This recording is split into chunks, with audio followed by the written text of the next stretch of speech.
Hi everyone, welcome to another exciting edition of Words, Images, and Worlds. On this episode, delighted to be talking with author, creator, C. Edward Sellner. May I call you Edward or Mr. Chuck. Sellner? Everyone Chuck. calls me Chuck. Great, Nice to great. All meet you, right. Jason. Good to be on your show. Nice to meet you as well. Thanks for coming on. I usually mention a couple of works, and so I'll mention The Good, the Bad, and the Uncanny, work in Deadlands, work in Vincent Price Presents. Any big titles, any big things that we should also include there.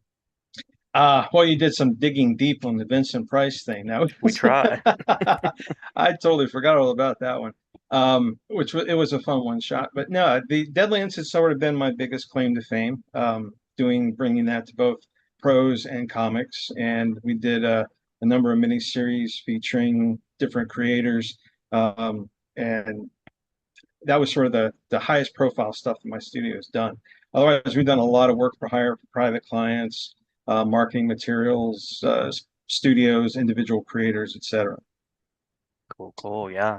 Well, I generally ask an origins kind of question because I'm an English teacher. I like to write, and so I'm always curious about what connects people with writing and creating and comics.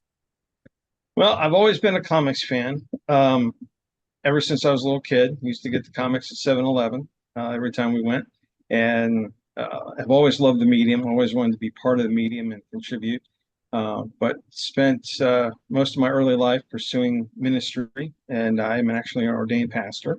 And Hmm. decided to shift my focus to that after I turned 40 into the focus on creative stuff and started my own studio.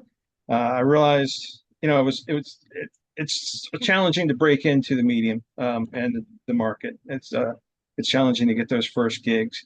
I found the best way for me was to actually approach it from a business angle and start my own studio that represented different writers and artists and offering our services to clients and having professionals who acted as mentors and guides for new talent coming on board.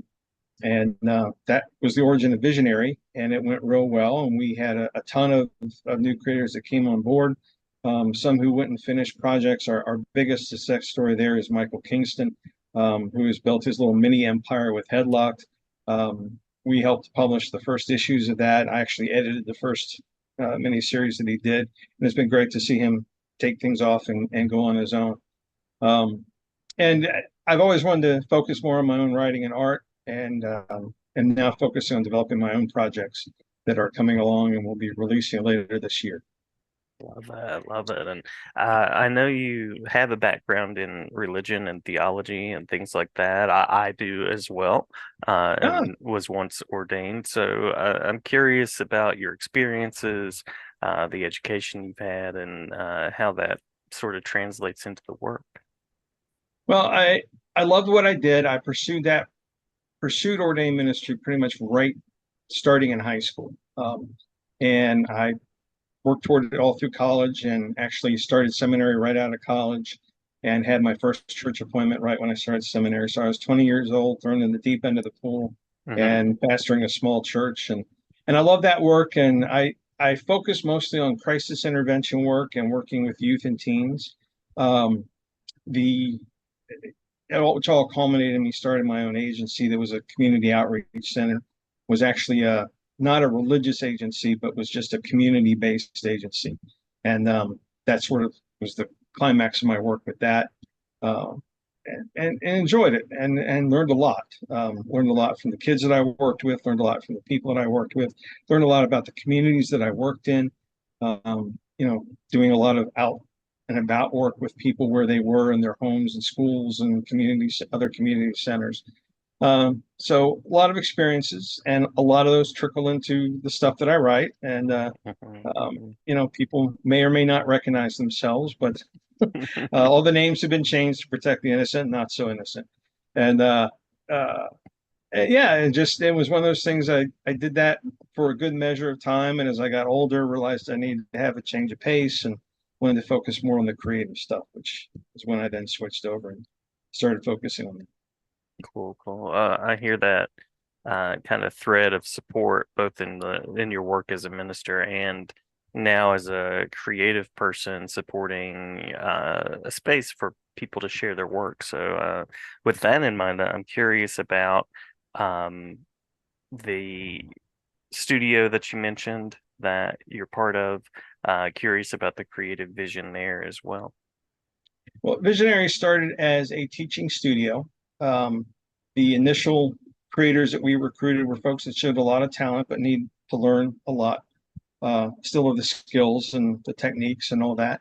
Brian Augustin, who was unfortunately has passed away, but he was one of the main editors at DC. He brought people into the industry like Joe Quesada, Mark Wade, was the editor on one of the most famous Flash runs. He actually helped me launch the studio, and he was Nice. our guru. One of our best time was at the New York Comic Con when there was like 30 of us all gathered, and Brian regaled us with stories all night long from his adventures as a comic creator and editor. So he was a good friend. We miss him dearly, and he really helped get the studio up and running on that front. We then evolved into a work for hire studio because we need to actually start making money somewhere along the way. And uh, so we did private work for individual clients, and I worked for everything from Hollywood directors to universities and colleges, sometimes creating educational comics, sometimes promotional comics. We did our own licensing stuff with Deadlands, as I mentioned earlier. And, now we're looking to evolve into a kind of our final form, our boss form, where we'll be focusing on our own studio owned properties and doing my own creator owned books through the studio. So those are the ones that are in process right now that will be Uh, getting out soon. yeah, yeah. But that might be a good space to talk about sort of what's next. Of course, anything that you want to share and can share about those creator-owned properties, about the creative vision that you have. Well, it's a popular thing these days, and we know a lot of people are doing it, but we are introducing our own shared universe and shared fictional setting.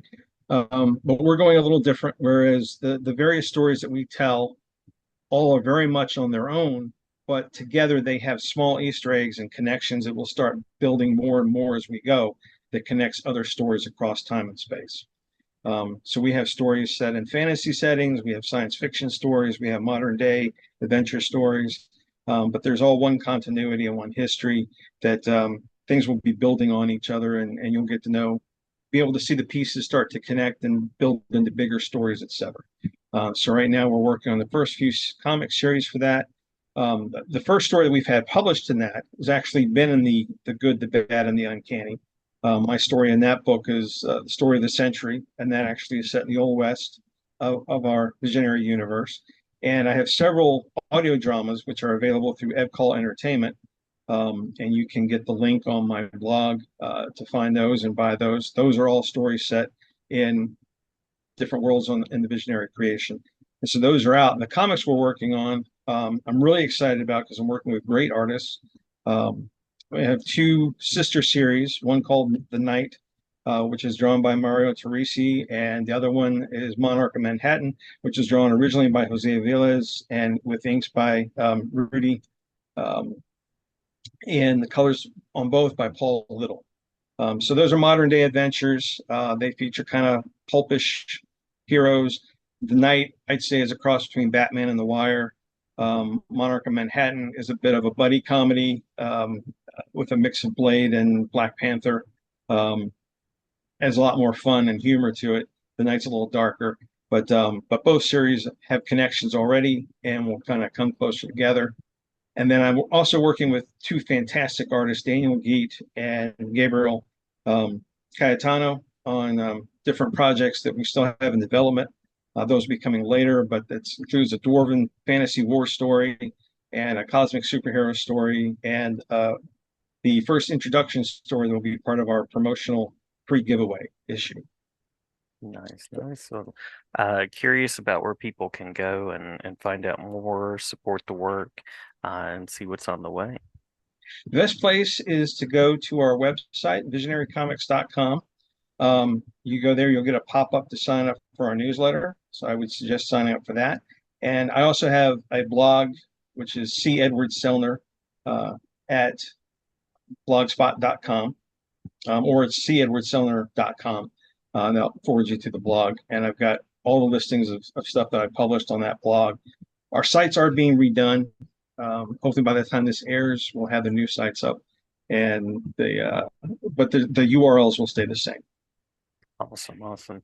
Have we missed anything in the talk through that you want to make sure to share before we close? Just, I've always been about encouraging folks. If you got folks who are watching that are wanting to get into comics, the best way to do it is just to make your comics. Make them and get them out there, whether you're posting them online, whether you're selling them at conventions, whether you're doing a little of everything. Um, Go for it. It's have a day job as long as you need to, Hmm. but it is a fun medium to work in. Awesome, awesome. Well, thank you, Chuck. Thank you for the time, the conversation, the creating, and glad to have you back anytime as the projects are developing and as you're uh, creating sort of the edges of this universe. Thank you very much.